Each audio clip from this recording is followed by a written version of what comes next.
Good morning everyone. So in the last class of the chapter 8 motion, we have discussed about the graphical representation of motion. In that you all have learned about two types of graph, distance time graph and velocity time graph. Now today we will discuss about the equation of motion by using these two graphs.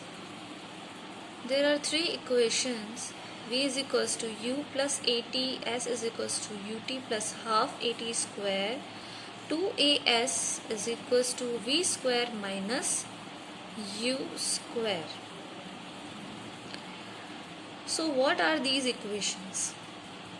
When an object will move along a straight line means uniform acceleration.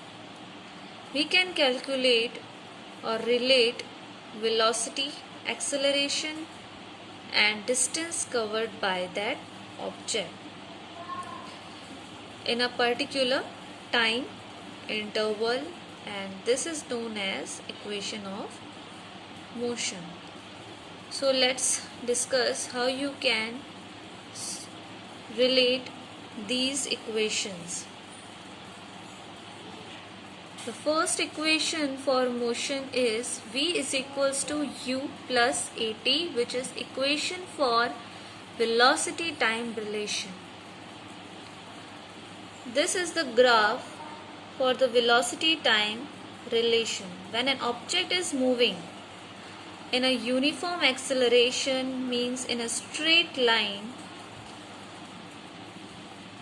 you can see u is initial velocity marked at point A and final velocity is v marked at E.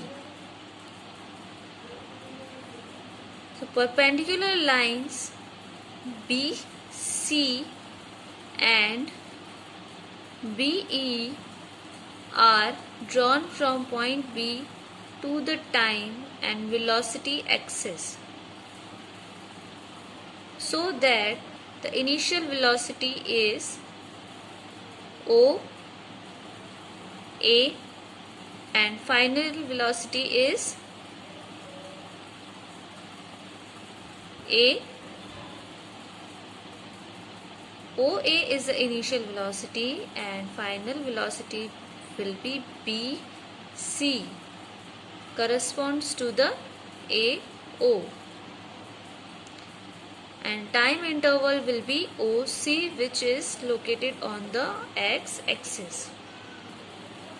Now draw AD parallel to the OC. So you will get BC is equals to BD plus DC is equals to BD plus OA. Now substitute the value of BC, which is V, and OA is equals to U. You will get V is equals to BD plus U. So BD is equals to V minus U. According to the formula of acceleration, change in velocity upon time, which is A is equals to V minus U by T. So substituting the values, A is equals to BD, which is V